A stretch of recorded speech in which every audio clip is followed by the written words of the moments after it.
If you want to continue to follow our adventure, click subscribe. So you don't miss anything, click the bell notification.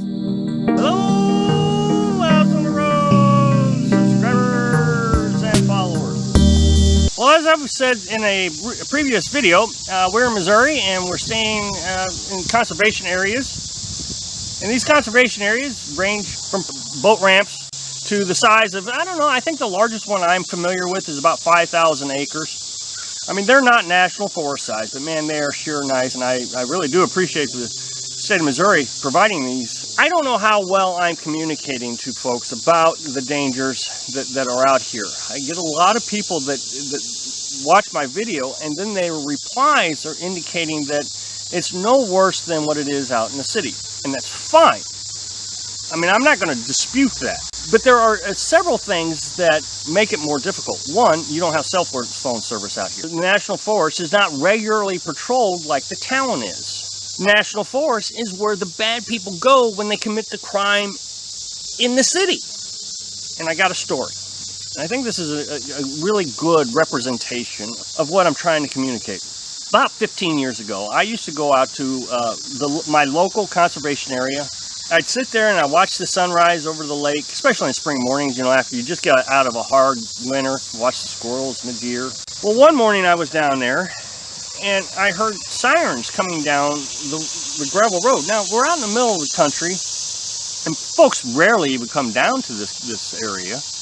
I was really surprised that I heard sirens. It was just, but anyway, I thought I would at least identify myself as being there so the police just didn't sneak up on me. So I just got in my car and I drove up to the new lake real slow, and there was a Missouri conservation officer with a shotgun and a county deputy with her pistol drawn, and they were both pointing their weapons at me, and he said, "Hands up." And of course my foot's still on the brake, I didn't even put it on park, and I put my hands up. They walk up to my car. Now he puts his shotgun in a safe position. The deputy did not. Now, I want you to understand how serious this is. The deputy lived 2 blocks away from me. I knew her. My daughter was friends with her son. And I said, "Tammy, what's going on?" "Shut up." My hands are still up, okay? And he asked me, "What am I doing down here?" And I said, "I was at the other lake, and I was just watching the sunrise like I always do. I heard the sirens, and so I thought I'd come up and I'd see what, you know, make sure that you knew I was there." Well, he took my ID and he asked if he could look in the car, and of course, you know, I mean, I knew the deputy. So I let him look, and you know, the whole time I'm up against the car, she's got her pistol on me, and I was just blown away that this woman, who I known for at least 5 or 6 years, could not trust me. Well, I mean, nothing panned out. I mean, they didn't think I was whatever they were looking for. They said, "Go home." Or he did. And I said, "Yes, sir." Well, as I was coming down, 23 cop cars passed me on the road. Sirens blaring, they're all coming down this road. And it was 2 counties that came down, and the local police department. It was a big deal. I go on home. Later, I called my county's sheriff department and asked what was going on. And can I go back down to there? And they said, "Yes, you can go back down there." They knew who I was. So, I mean, it must have been in the report. I mean, that's how big of a deal this was. And I said, "May I ask what happened?" And she said they were looking for a man who had shot a deputy in the other county. Like I said, it was 2 counties. Point of this is that what I'm trying to say is the bad guys go to these forests to hide out. And I think that's what everybody's missing when they make these comments that it's no worse than it is in the city. These people are already criminals. I mean, yes, I get there's problems in the city, but out here there's bigger problems because this is where the criminals hide out. And if you get in a situation with one of them, there's nothing. There's no cars driving by, there's no bystanders, there's nothing. It's you and the bad guy. That's it. No cell phones, no internet. Just read an article that Gene on the Road sent me about Gordon's Gorge, that's near Netherlands, Colorado. It's a campground.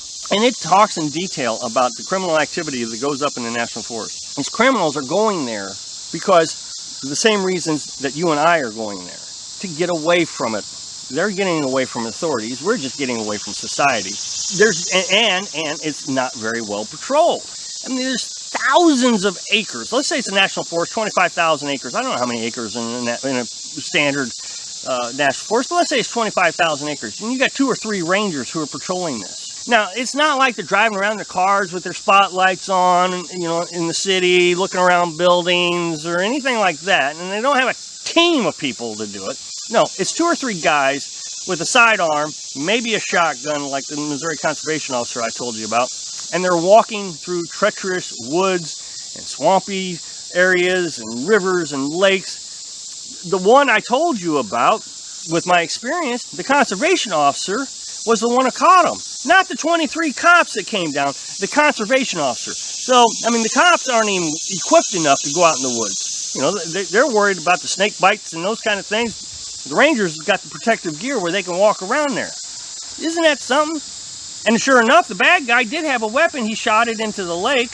But this place in Netherlands, Colorado, trash everywhere, hypodermic needles everywhere.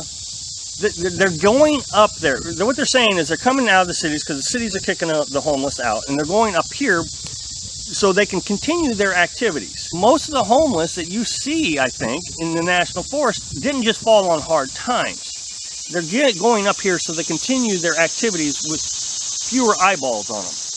And in this article, it said there was a pile of illegal drugs in a tent just laying there. So what they're suspecting is they heard someone coming, they left their drugs and ran into the woods. Now imagine, this is a campground. You bring your kids up there, you know, and they're playing with these hypodermic needles. Be aware, when you comment and you're saying it's no worse than it is in the city, it may not be, the crime rate may not be as bad.